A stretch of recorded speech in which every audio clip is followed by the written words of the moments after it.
찬송가 174장 함께 찬송하시겠습니다.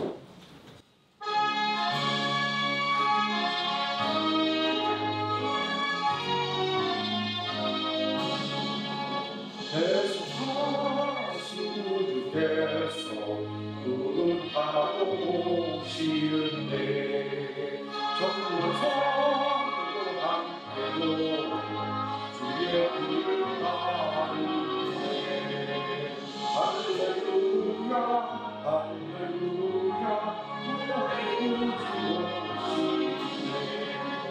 엄숙하신 주의 이름 모든 사람 배운데 주를 팔고 십자가에 못을 받던 자들이 주로 가슴 치며 참배시야했겠네. 주가 향한 고난은 모든 사람 볼 때에 구원하는 모든 사람 주께 고백드리네. 할렐루야 할렐루야 주님 다시 오시네. 고대하던 예수께서 영광 중에 오시는데 왕의 왕이 되신 주 우리 환영하겠네. 할렐루야 할렐루야 주여 어서오소서. 아멘. 175장 찬송하시겠습니다.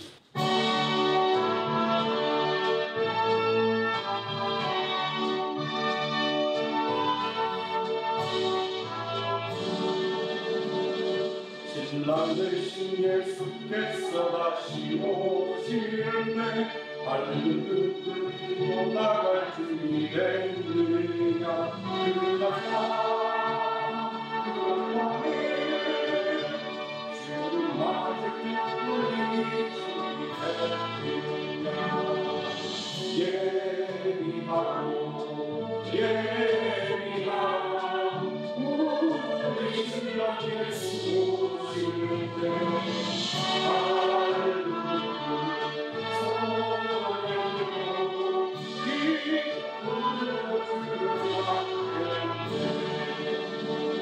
주를 나와 맞으라는 소리 들릴 때 기뻐하며 주를 맞이할 수 있느냐.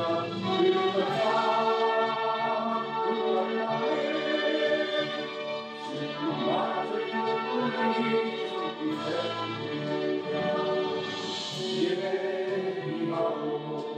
예비하고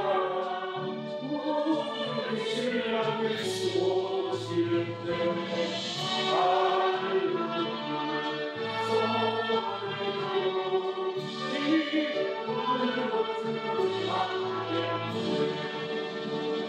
항상 깨어기도 하며 거룩한 길을 준비하지 않고 주를 맞지 못하리. 그날밤에 주를 맞을 기쁨이 준비됐느냐. 예비하고 우리 신랑 예수 오실 때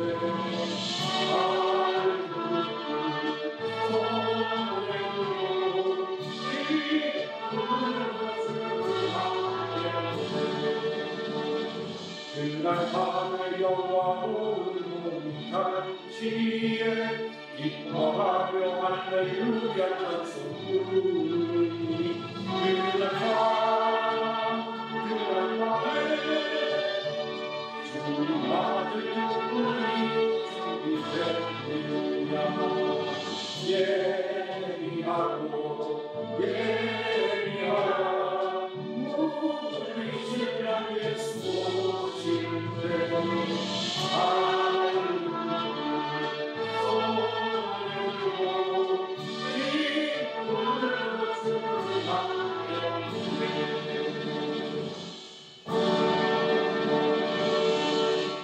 176장 찬송하시겠습니다.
사도신경과 심으로 신앙고백 드리겠습니다.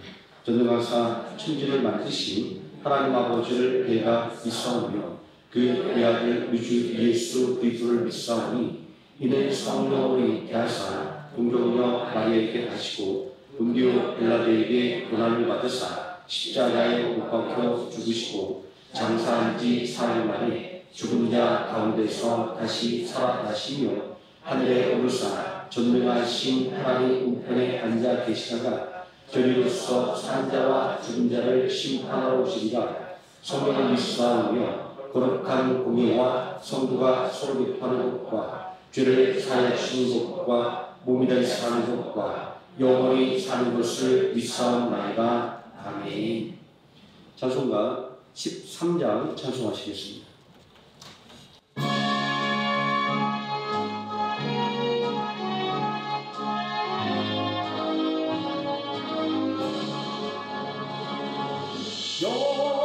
영원한 하늘나라 보좌 위에 하나님 낳고 전한 인생까지 그 살려주신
양해하시고 갈구하신 영에 충만하게 하시오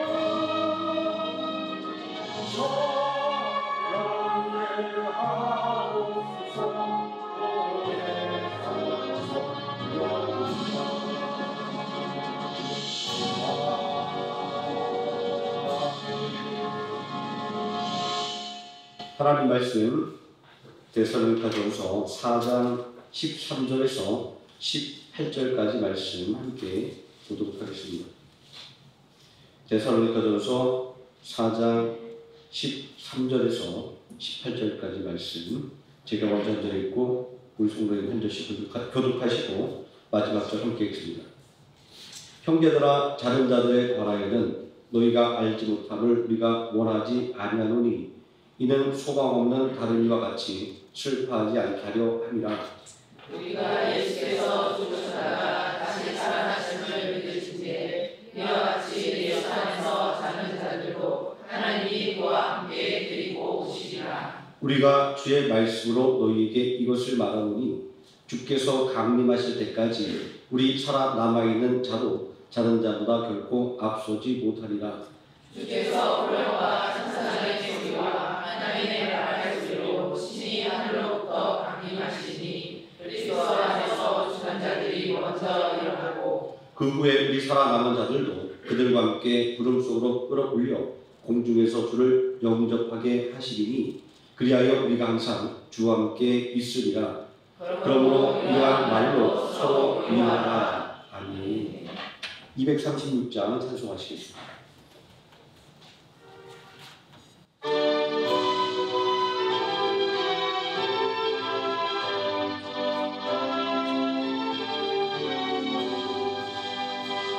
우리 모두 수고 끝나 세상 장막 벗고서 모든 근심 걱정 사라진 후에 주를 뵙고 성도 함께 결국안을 쓰리라. 새 예루살렘에서 성도들이 함께 볼때 기뻐 노래하리라. 새 예루살렘 새 예루살렘 호산나를 높이 불러 마주니 새 예루살렘에서 가는 길을 걸어 주님 나를 부르니 시련 만난 듯이 걱정 없으며 주를 믿고 따라가는 그의 뜻을 알리라. 새 예루살렘에서 성도들이 함께 올때 기뻐 노래하리라. 새 예루살렘 호산나를 높이 불러 왕과 나주니 새 예루살렘에서 내가 세상 장벽하고 모든 눈물 거두니 주의 영광 찬란하게 비추네. 나를 구속하신 주를 기쁨으로 내놓으니 새 예루살렘에서 성도들이 함께 부르되 기뻐 노래하리라. 새 예루살렘 호산나를 높이 불러 하늘과 마주니 새 예루살렘에서 아름다운 그곳에서 구속받은 성도만 사랑하는 주님 만나게 올때 주의 영광 노래하며 영원토록 살리라. 새 예루살렘에서 성도들이 함께 올때 기뻐 노래하리라. 새 예루살렘 호산나를 높이 불러 왕과 마주니 새 예루살렘에서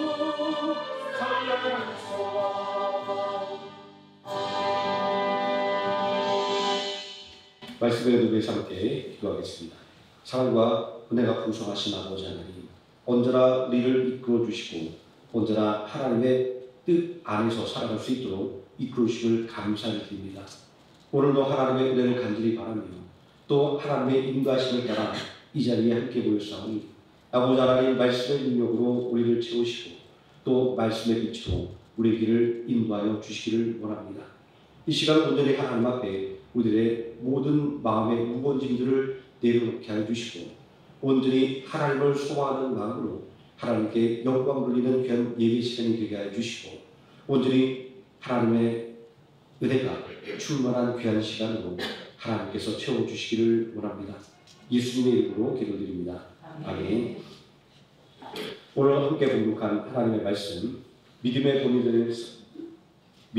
되는 성도 네 번째 시간으로 하나님 말씀의 은혜를 나누고자 합니다. 초대교회의 삶을 표현하는 가장 적절한 단어는 고난입니다. 이 말에는 어려움과 슬픔 이런 것들이 모두 다 담겨 있습니다. 물론 이 단어는 우리의 모든 인생에게도 적용되는 말이기도 합니다. 온갖 어려움을 겪어야 하고 슬픔을 감당해야 하는 교회와 그리고 인생들에게 필요한 것은 무엇일까요? 아마 무엇보다도 위로일 것입니다. 당하는 아픔이 클수록 더 큰 위로가 필요하고 더 영원한 위로가 필요합니다. 우리는 살면서 수많은 이별을 경험합니다.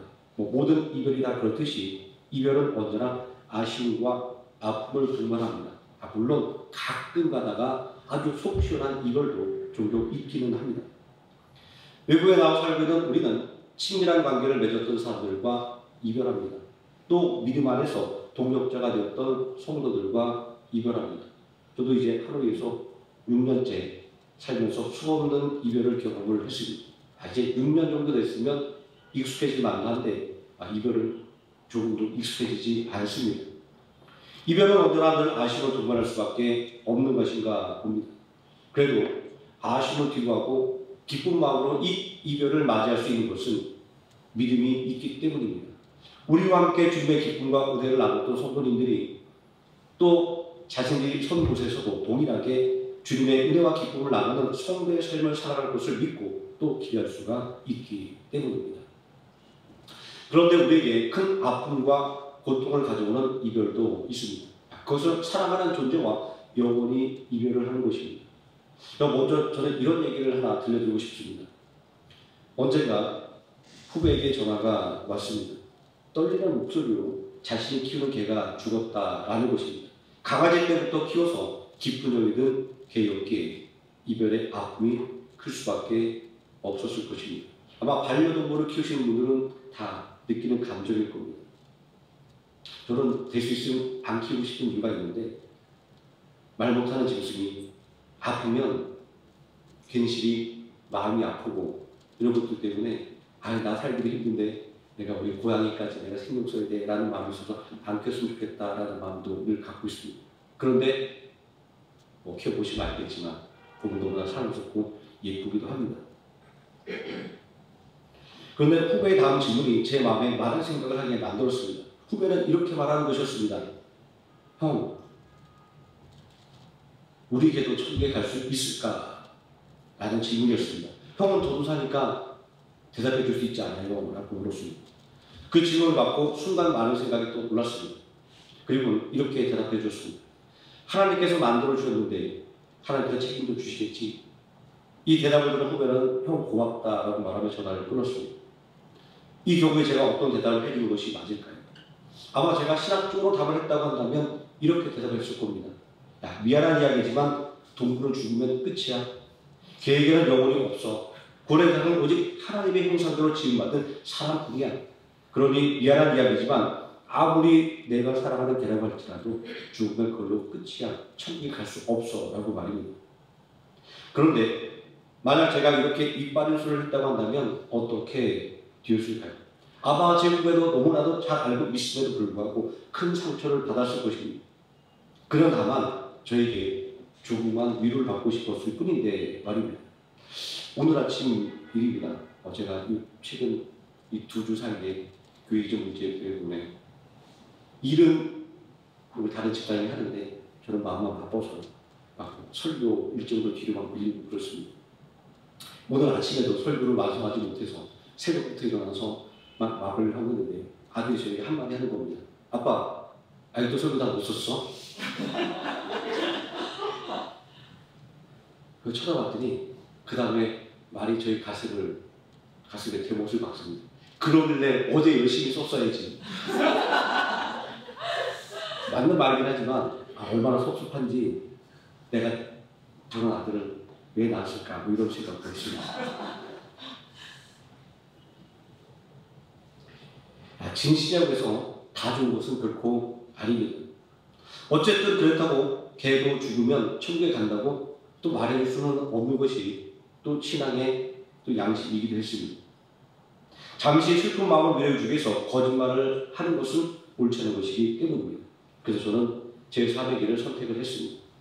하나님께서 만드셨으니까 하나님이 책임져 주신다라는 말입니다. 저는 어떠한 결론도 말하지 않았습니다. 하지만 후배는 언젠가 제게 그때 제가 해줬던 그 말이 너무나 큰 위로가 되었다라고 대답을 해 주었습니다. 하나님의 뜻을 신하는 것이 우리에게 얼마나 큰 위로와 평안을 주는 것인지를 저는 그 이야기를 통해서 다시금 깨닫게 되었습니다. 제가 이렇게 갑자기 이별이라는 주제로 말씀을 시작하는 것은 오늘 우리가 함께 읽은 본문의 말씀도 이별에 대한 죽음이라고 하는 영원한 이별을 주제로 다루고 있는 말씀이기 때문입니다. 물론 영원한 이별이라는 말은 우리 믿음의 사람들에게 있어서는 합당하지 않은 표현이기도 합니다. 하지만 죽음이 가져오는 이별의 아픔을 가장 잘 표현하는 말이기에 이렇게 이 말을 써보았습니다. 우리도 교회 안에서 부모님을 먼저 떠나보내는 성도님들을 많이 볼 수 있습니다. 이미 먼저 살아가는 부모님을 떠나보낸 분도 있고 이제 연로한 부모님을 생각하며 애틋한 마음으로 살아가는 성도님들도 있습니다. 예수님을 믿어야 구원을 받는데 아직 예수님을 믿지 않는 부모님들은 성도님들은 더욱 애틋한 모습으로 기도하는 모습도 볼 수 있습니다. 이런 성도님들께 제가 드릴 수 있는 미래의 말씀은 한 영혼을 위한 간절한 기도, 눈물의 기도는 결코 헛되지 않는다라는 말입니다. 물론 하나님의 뜻하심을 우리는 알 수 없습니다. 오랫동안 간절하게 부모님의 구원을 위해 기도했지만 기도에 결실을 맺지 못하고 이별하는 경우도 종종 있기 때문입니다. 그럼에도 불구하고 한 영혼을 위한 간절한 기도는 결코 헛되지 않습니다. 모든 일에는 하나님의 뜻이 반드시 있기 때문입니다. 성도가 하나님의 뜻을 생각하지 않고 자신의 생각과 세상의 이치만을 생각한다면 올바른 믿음 위에 자신을 세울 수가 없습니다. 슬픔과 좌절 속에서도 하나님의 뜻을 생각해야만 하는 이유가 바로 이것입니다. 초대교회는 우리가 잘 알다시피 고난 속에서 성장했습니다. 그들이 받은 고난은 재산을 빼앗기고 생명을 빼앗기는 것이었습니다. 가장 대표적인 고난을 들자고 한다면 예수 그리스도를 진노하다가 돌에 맞아 순교한 스데반 집사의 경우입니다. 유대인들은 그의 죽음을 마땅한 것으로 여겼습니다. 경건한 성도들은 그의 죽음을 애통했습니다. 이런 죽음 앞에서 우리는 어떤 생각을 하게 될까요? 참 고난한 것은 하나님께서 우리에게 주신 성경 속에는 죽음 이후의 삶에 대한 지식을 별로 주고 있지 않다라는 겁니다. 그러다 보니까 성도의 죽음 이후의 삶의 모습은 교회사적으로 수많은 상상력이 그 자리를 메꿨고 또 환상이나 그리고 천국에 대한 체험들, 누가 천국을 보고 왔다라고 하는 이런 이야기들이 주류를 이루고 있는 것을 볼 수 있습니다. 또 성도의 죽음에 대한 잘못된 이해와 다시 오실 주님의 때에 대한 잘못된 이해로 말미암아 엄청난 사회적인 무리를 일으키기도 합니다. 이러한 혼란의 중심에는 요한계시록에 대한 오해와 그리고 아전이수적인 해석이 있습니다. 하지만 더 근본적인 혼란의 원인은 주님의 때가 언제인지에 대해서 우리 마음대로 판단하고 정하는 데 있습니다. 하나님의 때와 시는 아들도 모르고 오직 아버지만 아신다고 예수님께서 말씀하신 것을 기억을 해야만 합니다. 오늘 본문의 말씀은 여러 가지 주제를 담고 있지만 우리는 죽음과 구원이라는 주제에서 벗어나지 않도록 주의하면서 이 말씀을 계속해서 이어가고자 합니다. 죽음 이후에 어떤 일이 일어납니까? 기독교 이외의 다른 종교들은 죽음 이후의 삶에 대해서 우리가 생각하는 것보다 아주 구체적인 설명을 하고 있습니다. 또 죽음의 단계를 세부적으로 나누고 죽음 이후에 죄값을 청산하는 방법도 아주 다양하고 세세하게 설명을 하고 있습니다. 유대라든가 연옥이라고 하는 개념들은 지극히 인간적인 생각을 반영하고 있는 이런 방법들 말입니다. 또 어떤 현대 신학자들은 사랑의 하나님께서 누구는 구원하고 누구는 구원하지 않는다는 것은 상상할 수 없다는 논리로 범인류적인 구원을 주장하기도 합니다. 누구나 다 죽으면 하나님께서 구원해 주신다라고 주장하는 겁니다. 예수님이 십자가에서 죽음을 당한 것은 온 세상 사람들을 위한 것이었기 때문에 믿든지 안 믿든지 이 세상의 모든 사람들이 구원을 받는다라는 말입니다. 논리적으로는 그렇게 들리는 말입니다. 하지만 틀린 말입니다.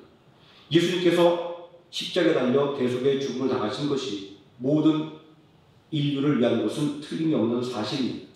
그러나 그렇다고 해서 아무나 누구나 구원을 받는 것은 아닙니다. 오직 십자가에서 피 흘려 죽으심으로 나의 죄를 대속하신 예수님을 구주로 믿어야만 구원을 받는 것입니다. 돌아가신 저희 할머니는 늘 이런 말을 했습니다. 인천 앞바다에 물이 사이다라고 해도 복부가 있어야 마실 수 있다. 인생의 절반을 일제 강점기를 살아했던 할머니 말에는 일본어의 잔재 같은 게 많이 남아 있었습니다. 어릴 적 기억에 할머니 할아버지는 손주들 앞에서 비밀 이야기를 할 때는 늘 알아들 수 없는 일본말로 대화를 하시곤 했습니다. 다시 주제로 더 와서 우리가 그럴듯하게 생각하는 것과 진실이라고 하는 것은 분명히 차이가 있다는 것을 알아야 합니다. 자, 바닷물이 묻어 음료수라고 해도 컵이 있어야 마실 수 있는 것처럼 구원도 오직 그에 합당한 도리를 따라야만 받을 수가 있는 것입니다. 카톨릭 교회나 동방 종교에서 주장하는 연옥의 개념은 이러한 인간적인 생각을 반영합니다.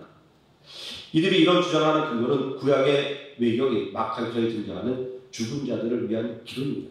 그들이 성전 타락을 위한 전쟁을 하고 그리고 그 전쟁에 죽은 사람들을 기리기 위해서 제사장들에게 제물을 바치며 그들 위해 기도해달라는 그 구절을 가지고 그들은 이 연옥이라고 하는 교리를 만들어 냈습니다.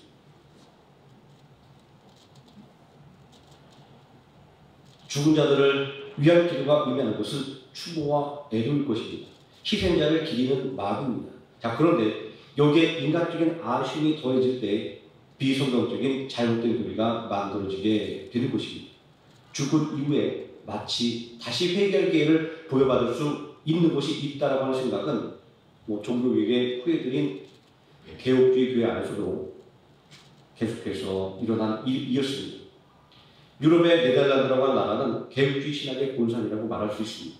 물론 지금 우리에게 알려진 네덜란드라는 나라의 이미지는 굉장히 개방적인 사상을 가진 나라이지만 이 나라는 종교의 자유를 얻기 위해서 투쟁한 순개피 위에 세워진 나라입니다. 오직 종교개혁의 신앙을 가지고 신앙의 자유를 쟁취하기 위해 싸워서 세워진 나라이기 때문에 이 나라는 굉장히 특별하게 기독교단이 나라를 이끌어가는 주요 정당이기도 하고 그리고 목회자가 이 정당의 의원으로서 활동하고 있는 굉장히 특별한 어떠한 그 배경을 갖고 있는 나라이기도 합니다. 네덜란드에서 조직신학 박사학위를 받은 교수님께 조직신학 강의를 들었었는데 이분은 본론에 대해서 강의하면서 한때 개혁주의 신학에도 연옥의 교리가 침투한 적이 있었다라는 이야기를 해주었습니다.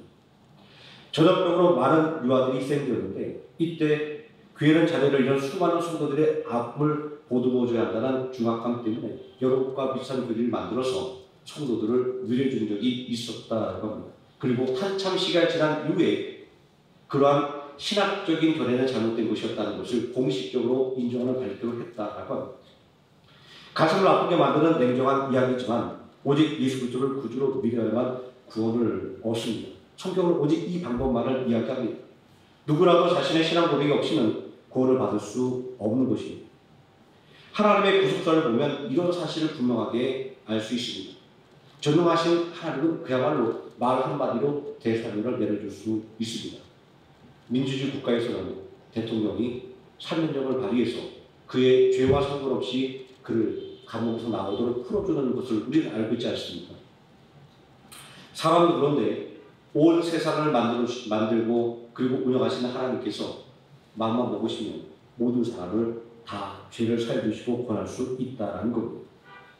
그러나 하나님은 당신의 사랑을 확증할 방법으로 독생자 예수 그리스도를 십자가에 죽기까지 내어 주셨습니다. 이것이 바로 하나님께서 선택하신 방법, 그리고 하나님께서 만드신 구원의 방법이었습니다. 자, 그렇다고 한다면 십자가에 달려 죽임을 당한 예수 그리스도를 믿어야만 구원을 받는다고 하는 것에 아무도 이의를 제기할 수 없게 되는 것입니다. 고난 당하는 교회와 성도가 고난을 극복하고 성장할 수 있었던 것은 바로 고난 중에도 변함없이 베풀어지는 하나님의 사랑을 굳건하게 믿었기 때문입니다. 고난 중에도 예수 그리스도의 못잡은 한 손을 붙잡을 수가 있었기 때문입니다. 성경이 말하는 죽음 이후의 삶도 바로 이와 같은 것입니다. 우리를 향한 하나님의 사랑이 영원하다는 것입니다. 이 사랑의 확신이 있게 우리는 신앙생활을 할 수 있는 것입니다. 세상에 수많은 종교가 생겨난 것은 비록 죄로 인해 깨어졌지만 그 마음속 한편에 하나님의 형상의 흔적이 남아있기 때문일 것입니다. 성경은 하나님께서 인간에게 영혼을 사모하는 마음을 주셨다라고 말씀하고 있습니다. 그리고 이 말씀은 수많은 종교가 생겨난 이유의 근거로 말해지기도 합니다. 죽음이라고 하는 죽음 이후의 삶, 그리고 내세라고 불리는 죽음 이후의 삶에 대한 관심이 종교를 만들어내는 것이다 라고 말입니다. 자, 그러면 우리는 여기서 한 가지 궁금증을 갖게 됩니다. 영혼에 대해서 그리고 하나님에 대해서 말하는 성경에는 왜 이렇게 내세에 관한 이야기를 다루고 있지 않은가라는 것입니다. 또 다른 종교들처럼 내세 삶의 모습에 대해서 세세하게 말씀하고 있지 않은가라는 것입니다. 자, 하지만 생각해보면 의외로 단순한 결론을 내릴 수가 있습니다.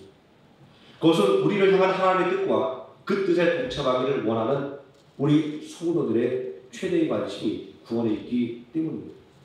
우리는 성경을 부를 때 신학적으로 구속사라고 부르기도 합니다. 다시 말하자면 하나님의 구원의 역사가 성경이라고 우리는 말하는 것입니다.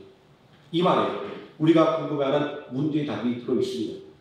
성경은 죄로 인하여 죽을 수밖에 없는 죄인을 구원하는 하나님의 역사를 기록한 책이며 죄인이 구원을 얻는 방법을 얻을 수 있는 책이기 때문입니다. 그러므로 성경은 굳이 다른 종교들처럼 죽음 이후의 내세의 삶에 대해서 미주알 고주알 말하지 않는 것입니다. 죽음이라는 인생의 종말 앞에서 누구나 슬퍼하지 않을 수 없습니다. 하지만 이러한 죽음의 문제가 큰 사회적인 혼란으로 발전하게 하는 것은 죽음 이후의 삶, 다시 말해서 내세의 삶에 대해서 무지한 사람들의 잘못된 주장 때문입니다. 가장 대표적인 것은 시한부 종말론자들의 주장을 들 수 있습니다. 이들은 본문 17절 말씀에 그때 우리 살아남은 자들도 그와 함께 구름 속으로 끌어올려 공중에서 주를 영접하게 하시리니 라는 말씀으로 휴거의 징조로 삼기도 합니다. 휴거라고 하는 이 개념은 7년의 대환란이 오기 전에 믿음이 신실한 성도들이 공중으로 들림받아서 그 7년의 대환란 기간을 피할 수 있다라고 하는 이런 이야기입니다. 놀랍게도 이러한 교리는 교회사적으로 없었던 교리입니다. 19세기 후반에 넘어가서 미국에서 처음으로 생겨나기 시작했던 교리였고, 그리고 이 휴거가 관심을 갖게 된 것은 1950년대에 어떤 목사님이 썼던 휴거라고 하는 동명의 소설을 영화로 만들어서 우리들에게 굉장히 익숙하게 된 그런 개념입니다. 복음과 함께 고난도 받아나가는 것이 신약 성경의 주제인데 수수에 선택된 사람들만이 공중으로 들림을 받아서 환난의 시기를 면하게 된다라고 하는 것은 잘못된 생각이 분명하다고 하는 것을 우리는 마음속에 담고 있어야 됩니다. 성경은 분명하게 죽음의 심판이 있다는 걸 말씀하고 있습니다. 그래서 하나님의 심판대, 그리스도의 심판대를 통과하기 위해서는 예수 그리스도를 구주로 믿어야만 하는 것입니다. 그런데 죽음에 대한 또 하나의 문제가 남아 있습니다. 그것은 최종적으로 죽음 이후의 상태에 대한 생각입니다. 그냥 언뜻 들으면 우리를 혼란스럽게 만드는 것이 있습니다. 우리가 죽고 나면 우리의 영혼은 천국 가든 지옥을 가든 양난간에 결정이 납니다. 그런데 성경도 말씀하시기를 우리의 육체가 구원한다고 이야기합니다. 죽은 자리 되살아난다고 이야기합니다. 그러면 언뜻 듣기에는 고민이 생깁니다. 우리가 바로 죽으면 예수 믿어서 천국 가는데 예수님이 부활할 때 또 다시 어떻게 부활을 하지? 어떤 개념일까를 우리가 고민을 합니다. 그래서 사람들이 그런 단순한 고민 속에서 이상한 교리들을 만들어내기 시작합니다.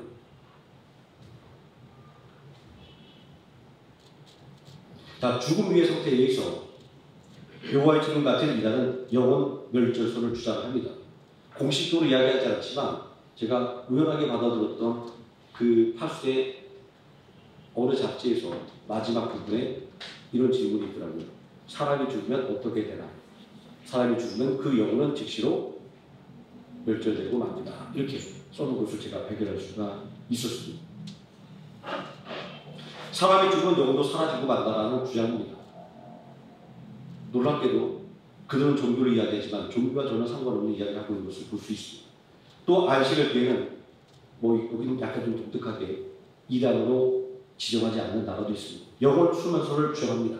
사람이 죽으면 그 영혼도 함께 잠들어 있다가 예수님께서 재림하는 그때에 다시 부활하게 된다라는 그런 주장을 하고 있습니다. 그들의 주장의 근거는 본문 13절도 말씀하고 있듯이 아주 간단하게 잔다라는 표현입니다. 성경에 잔다라는 표현을 쓰고 있기 때문에 우리가 죽으면 우리 영혼이 천국을 가는 것이 아니라 그냥 무덤 속에서 함께 그 시신과 함께 잠들어 있다라고 이렇게 주장을 하는 겁니다. 죽은 자를 가리켜서 자는 자라고 부르는 것은 구약과 신약 성경에 흔히 기록되어 있는 표현입니다.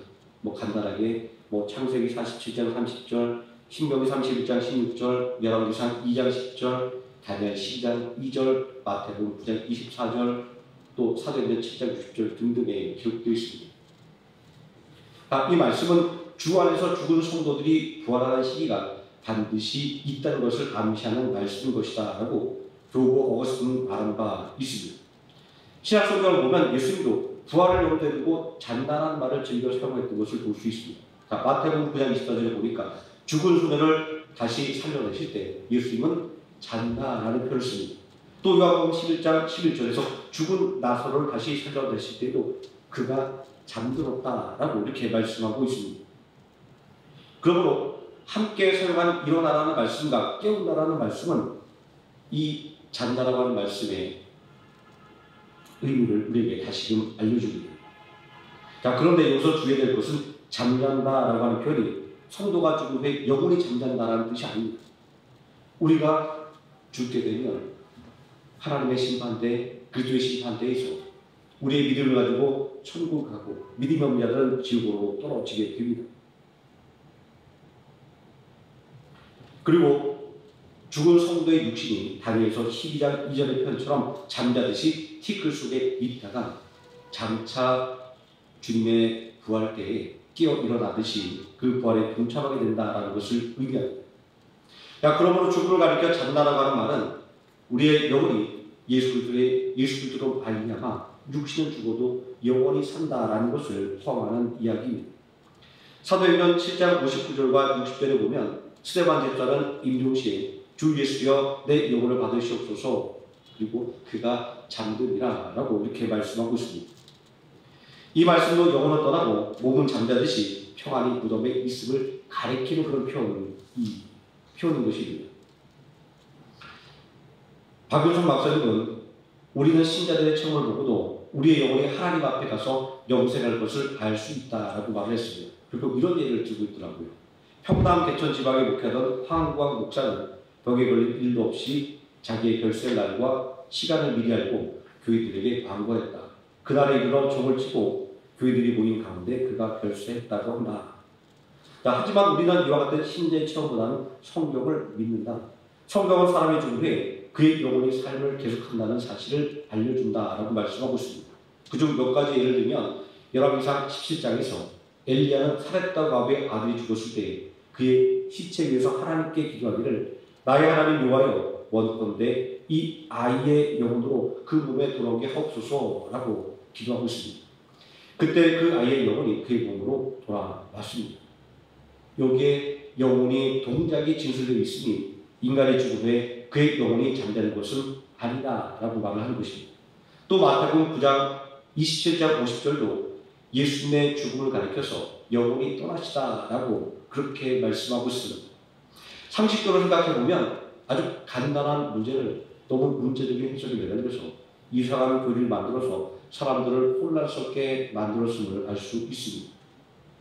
오늘 우리가 읽은 말씀에서 여러 가지 주제를 뽑아낼 수 있습니다. 당장 말씀에서 보이는 주제는 종말론, 재림, 휴거 뭐 여러 가지를 이야기할 수 있습니다. 그러나 앞에서도 말씀드렸듯이 오늘의 말씀의 주제는 죽음과 구원에 관한 것입니다. 그리고 또다시 죽음과 구원이 믿음의 본이 되는 것과 무슨 상관이 있는가라는 의문이 꼬리를 물게 됩니다. 여기서 신앙의 기본을 다시 한번 생각해 봅니다. 신앙생활의 기본은 우리가 살아가는 우리의 삶입니다. 우리의 삶을 빼놓고 신앙생활을 이야기할 수 없습니다. 그러니 죽음과 구원이라고 하는 것은 믿음에 관계된 일인 것입니다. 본문 말씀에 드러난 데살로니가 교회의 문제도 죽음과 구원에 대한 문제입니다. 13절 말씀에 보니까 죽음 이후의 삶에 무지하는 사람들 때문에 죽음에 대해서 과도하게 슬퍼하는 일이 성도들의 삶을 장악해 버렸습니다. 이는 소망이 없는 다른 일과 같이 슬퍼하지 않게 하려 함이라. 살아가는 사람을 떠나보낸 그 아픔은 당연히 위로받고 그리고 치유받아야 하지만 그러나 그 슬픔에 매몰되서는 않는다는 것을 이야기하고 있습니다.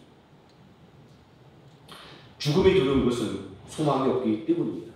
만약 죽음에도 소망이 있다고 한다면 그것을 확실하게 믿을 수가 있다고 한다면 세상의 어떤 사람들도 죽음을 두려워하지 않을 것입니다. 누가복음 23장 39절 이하의 말씀에 보면 예수님과 함께 십자가에 달린 한 공유는 예수님을 통하여 죽음 이후에 있는 영원한 삶을 바라보았습니다. 그러므로 그는 죽음을 면하기 위해 발버둥 쳤던 것이 아니라 주님과 함께하는 편을 선택할 것을 볼 수 있습니다. 그리고 이렇게 말하고 있습니다. 예수여, 당신의 나라에 임하실 때 나를 기억하소서라고 말합니다. 죽음을 담담하게 받아들이며 예수님과 함께하는 것을 소망했던 강도의 이야기는 죽음에 대한 두려움과 슬픔에 대한 성도들에게 참된 이유가 무엇인가라는 것을 알려주고 있습니다.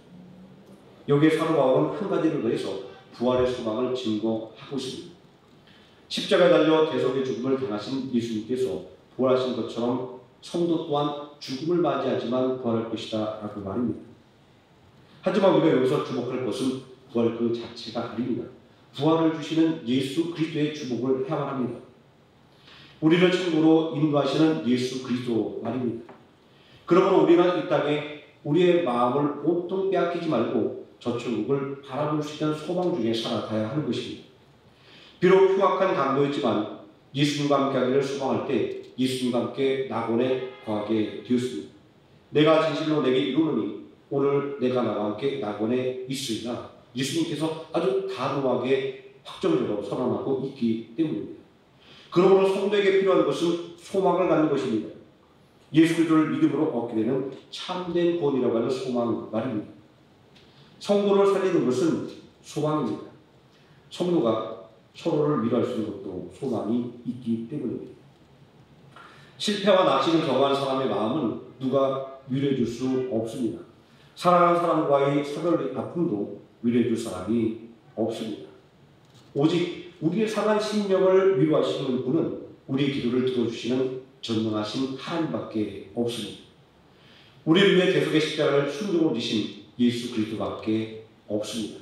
그리고 오늘 이 순간도 말할 수 없는 탄식으로 우리를 위하여 기도하시는 성령 하나님밖에 없습니다. 그러므로 믿음이라고 하는 것은 삼위일체 하나님의 무한한 위로가 나와 항상 함께하기를 소망하는 것입니다. 그리고 이 소망을 다른 사람들에게 전함으로 그들과 함께 위로를 받게 만드는 것입니다. 성도는 하나님의 말씀을 나누는 것으로 교제하고 그리고 서로를 위하여 기도하는 것으로 소망을 나누고 함께 예배드리는 것으로 하나님의 위대한 구원의 역사에 동참하게 되는 것입니다.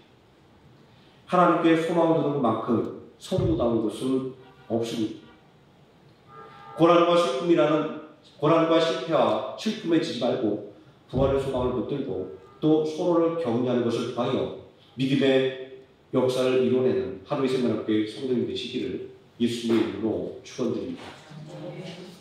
기도하시겠습니다.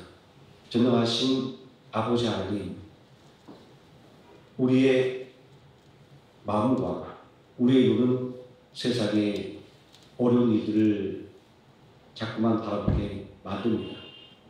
또한 그 가운데 낙심하게 만듭니다. 그러나 오늘 말씀은 우리에게 이야기하듯이 소망 없는 삶을 살지 말고 우리를 구원하신 예수 그리스도를 바라보는 소망으로 충만하게 살라고 말씀하신 이 말씀을 붙들게 하여 주시기를 원합니다. 세상이 우리를 위로하지 못하고 세상이 우리를 돕지 못하지만 전능하신 하나님은 우리를 도우실 수 있음을 깨닫고 온전히 하나님의 도움을 바라는 하나님의 은혜를 간절하게 소망하는 소망으로 충만하게 살아가는 우리 신명교회 성도들 되게 하여 주시고 서로 믿음으로 격려하며 기도로 위로하는 진정한 믿음의 교제를 이루어가는 참된 성도 교회 되게 하여 주시옵소서. 예수님의 이름으로 기도드립니다. 아멘. 찬송가 244장을 찬송하시겠습니다.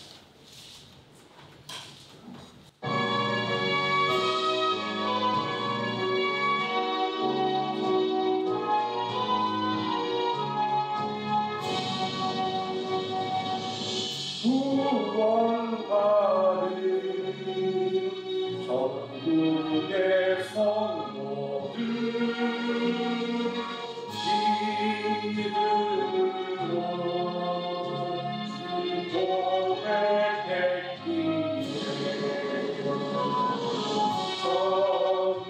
전국에서 그 영광 우리의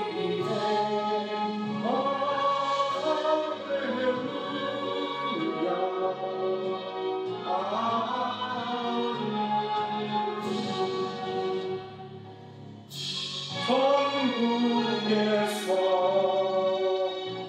우리를 안치는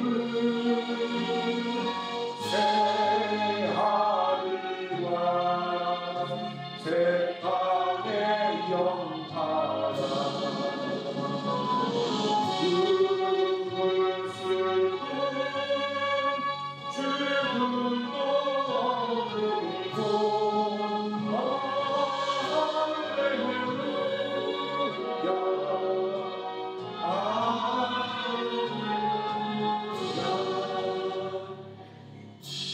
믿음 위에 순교한 성도들 가만히 있게 그 상급 받으리 성산이게 다 찬양 드리세